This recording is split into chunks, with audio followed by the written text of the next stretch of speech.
Hello! If you are new in this channel, hi, I'm emmiBouquet. If you have been here for a while, then you may have noticed already from the thumbnail that this video is not the typical content I post in this channel. It's art related! This intro is gonna be a bit lengthy one, so buckle up. If you didn't know, I draw, paint and do 3D illustrations pretty much every day. I dare to say more that I play video games. And when I first created this channel, I was planning it to be a platform for all my artsy things, but this ended up being more like a gaming channel.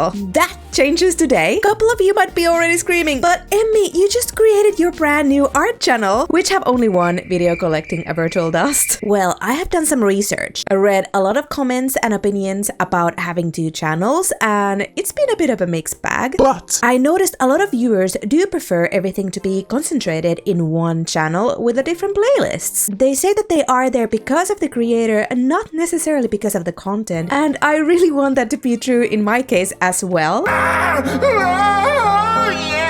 So I decided to scrap the art channel completely and keep everything in one channel. this channel, I never had specific goals with my YouTube channel. I always kind of thought I will upload pretty random stuff every once in a while, and that's what I want to do. And if someone wants to watch my videos, well, that just makes me super happy. Alright, now about the content in this video itself. Today I'm sculpting this cute little succulent plant in an app called Nomad Sculpt, made for iOS and Android mobile devices. I am using my trusty dusty iPad Pro and an Apple Pencil. This is not a tutorial. With my English and my grammar, I think I'm disqualified of making any kind of educational videos. I'm just showing my art process, and if you learn something from this, well, that's great. Okay, so I made this one earlier. Isn't it cute? So I'm gonna do it again. Let's start with the clean canvas. Alright, so here we are. I'm gonna delete this sphere. I don't need it for now. Then let's set up our reference image. Where was it? Where was it? Oh, autosave the project. Well, this is gonna be a clay dough succulent. So the reference image here. Alright, I'm gonna start first with the flower pots, and for that I'm gonna use lathe. Is it lathe? Lathe. Alright, like so. I need to add couple points here, like so. It's a little bit, let's use the gizmo a little, size it down somewhere there. This kind of looks good. Okay, I think this is good. I'm gonna validate this and validate. Great. And then I'm gonna add a subdivision for this. First, I like to sculpt with the matte cap shading, so I'm gonna just change it real quick to matte cap. Yeah, everything is a little bit more brighter, and I feel like I see better what I'm doing. Okay, then the subdivision, because I am gonna actually draw these dots we have here, and then well, you'll see. I need a little bit denser mesh here.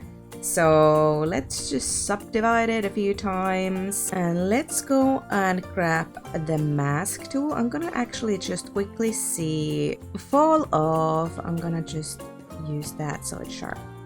Yeah. All right, let's make a dot in here, then here a little bit bigger, the side here a little bit bigger. Okay, and now I'm gonna go into this menu over here, and we are gonna extract these little dots. The height is good because I'm gonna smoothen them out, so they're gonna go a little bit more flat.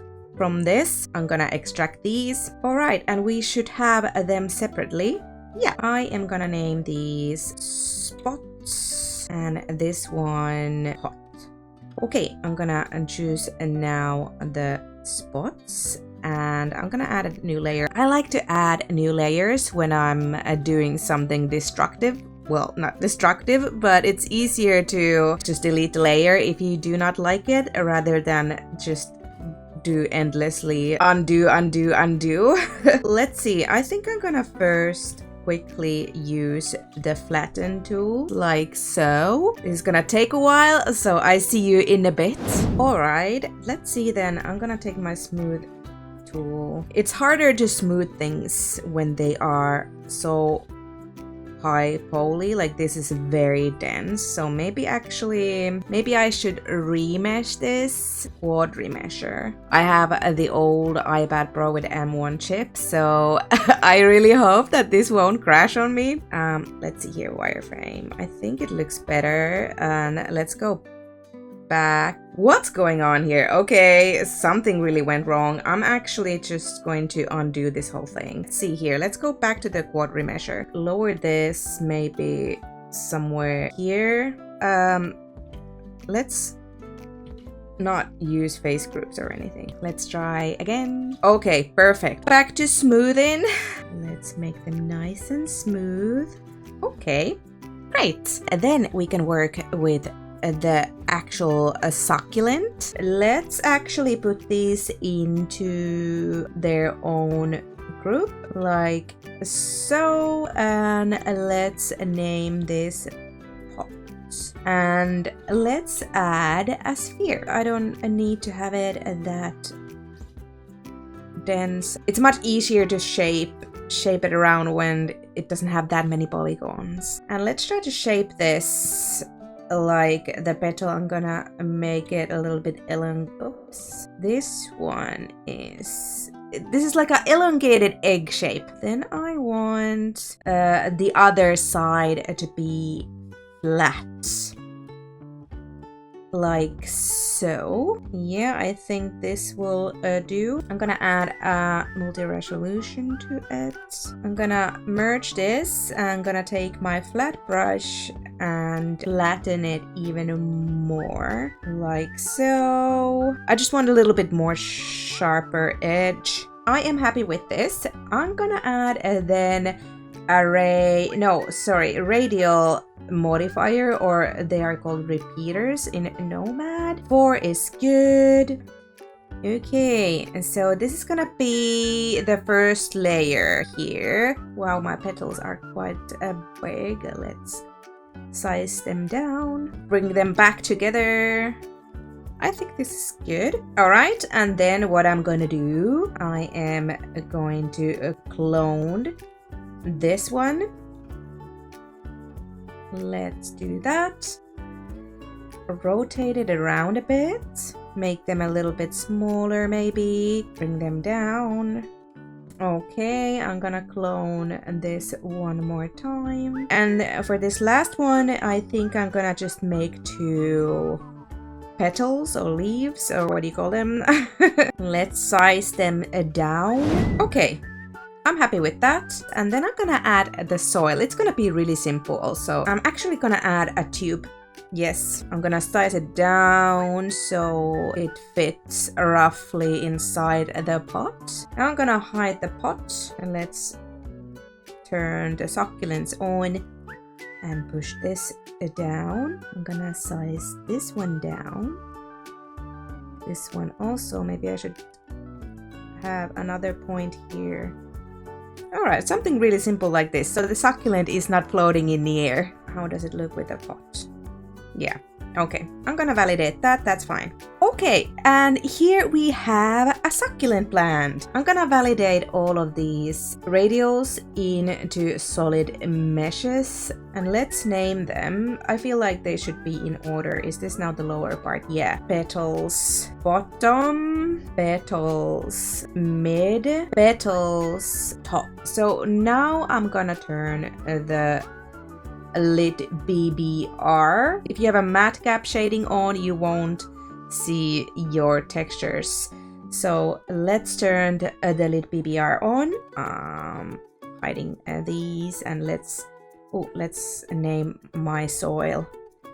Soil, yes. Let's start with the pot. Usually, before I do this, I use the unlit shading so I can get more accurate colors. The unlit means that it doesn't receive any light or shadows. It's just basically flat colors. It's easier for me to assign colors that way. Okay, paint all. this is quite close. Yeah, I'm gonna keep that, yes. Paint all. Okay, great. Then let's turn back the lid BBR. Actually, I need to maybe crank up my environment. I don't have, that's why everything is so dark, because I don't have no lighting set up yet. I'm just gonna put one of my environments and crank up the exposure a bit, rotate it a little bit so it's not in your face. And now let's start work with the pot. So what I'm gonna do, it's pretty simple. I'm gonna add a new layer. I want this to look like that it's made of Play-Doh or clay. It's not gonna be perfectly smooth and symmetrical, so I'm gonna add distortion to it. I made these brushes, color pick this, and paint all. Perfect. And then what I'm gonna do, I'm gonna go here and turn down the offset so it's not so strong. Maybe I can actually make the distortion a little bit bigger, or the pattern a little bit bigger. Let's go to 1.5 and see how it looks like. Maybe a little bit somewhere here. Okay, this will do. We go to the layer and I'm gonna turn down it a bit, the effect, just subtle distortion. Then I'm gonna add a new layer, and for this one I'm gonna use my Play-Doh rough, and I'm gonna use this exactly the same way as the distortion. I'm just gonna color pick this material. Let's see how it looks. Oh, okay.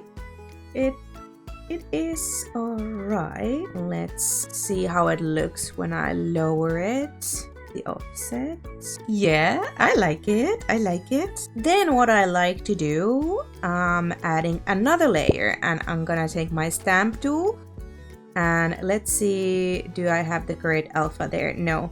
So I'm gonna add fingerprints, and I have a couple of my own patterns here. Okay, I have a fingerprint here. Let's scale it up to 1. Here maybe could be a 1, like so. And what I'm gonna do, I'm gonna lower the opacity somewhere to 0.5. I think it's good. Same thing maybe here, maybe coming from the bottom. Maybe I can crank up the opacity a bit. Well, let's try 3. Okay, I think this is good. Then I'm gonna do the exact same process with the spots. So I'm gonna add a layer, and then I'm gonna take my distortion tool. Okay, maybe this. I'm gonna lower the offset. Then I'm gonna add a layer, and then I'm gonna again add the Play-Doh surface to it. Color picking this. And then we go into the layers, turn down the offset somewhere here, maybe a little bit more visible, and add some fingerprints to them. Like so, and lower it to somewhere around 3. Okay, this will do. I will go ahead and do this exact same process to all of the petals. Alright, so what I'm going to do now is decimate all of these meshes. My poor iPad is old. I don't want it to explode when I'm starting rendering, adding lights and post-processing and everything. So it's a good thing to always decimate your 3D model. So let's start with the pot. As you can see, it's very, very dense net. Clone this pot. I'm actually going to use this time the quad remesher. Usually I just use the decimation in here. I'm not making any game assets. My topology doesn't have to be clean or pretty. Let's lower it down to somewhere maybe 5,000 and let's see how does it look like. Okay, I'm happy with that. As you can see now, when I turn the wireframe off, all the details now has been lost, but worry not, we made the clone. I am gonna hide all the other parts except the pot. Let's name this pot low poly and this pot high poly. Let's go to this menu here. Normally I decimate in here, but this time I wanted to use the quad remesher. I need to select my low poly one, unwrap it.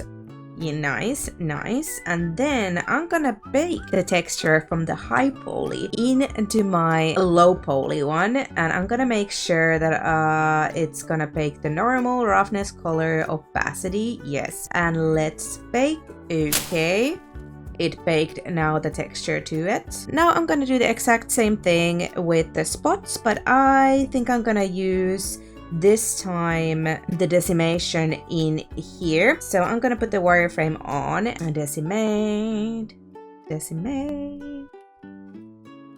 Let's see, let's make it a little bit smoother. Yeah, okay, and then exact same thing. I'm gonna hide everything else except the high poly and the low poly spots. And the reason I'm hiding all the other objects is because when I'm gonna go and bake the texture, it doesn't quite know from which high poly version it wants to bake. So if I hide all the other objects except the high poly version of the spots, it recognizes that right away. Let's unwrap this and then bake the high resolution texture. Perfect. I'm gonna move again this high poly version down here, and now we have the pot decimated, and it's much more manageable when we are adding lights and post-processing. It's not so demanding on my iPad. I will go ahead and do this exact same process to all the other objects, the soil and the petals, and I will see you in a bit.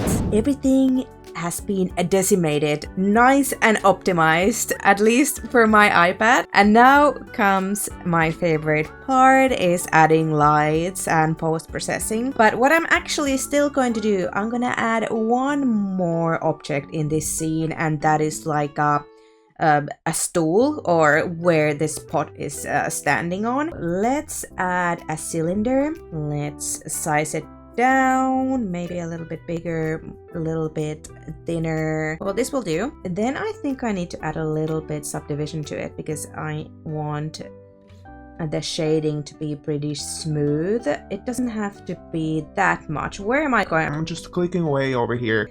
Subdivide. This is enough. Right now I'm gonna paint it to matte white, and then let's just add a simple color background. I'm gonna use like the same type of purple I had in my first succulent scene. Let's keep it there for now. Let's start adding some light. Add light and a directional light. I think I'm gonna keep it like this. A second light. Usually like 3 lights are enough. I'm gonna turn this to the point light. Put it somewhere behind. If we go here, I'm gonna turn this to a red. Maybe we could put the intensity more up, size it up a little. Let's add a third light, and this is going to be cool blue. It's gonna be somewhere in here maybe, and then this is usually enough. You don't need a lot of lighting, but for this one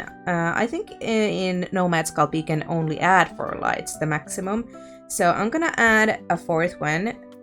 It's gonna be a spotlight, really warm and nice orange. So it's just coming straight from above, the softness all the way in here, and let's make it bigger. Now I'm gonna also paint this, do purple, approximately the same shade. Maybe this paint all, maybe it can be a little bit more saturated. Yeah, okay, and let's turn on post-processing. Let's turn on the reflection and global illumination, ambient occlusion. First put them in default, maybe a little bit tighter, lower the strength a little. Tone mapping, so this is none. What I like to use is the ACAS.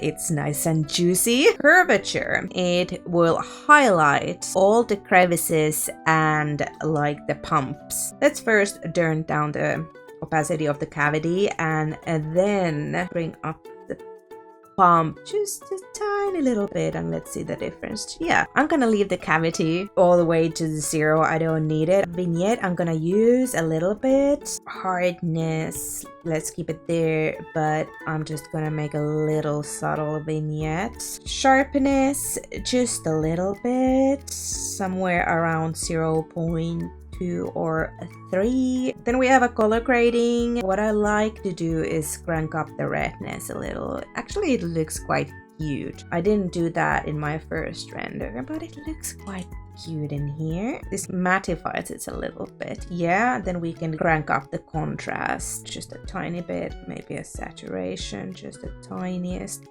bit. All right, if you're still here, thank you so much for watching. You're amazing. Give this video a like if you enjoyed watching, and if you're new, consider subscribing. I hope you're going to have a lovely day, and I will see you in the next one. Bye bye.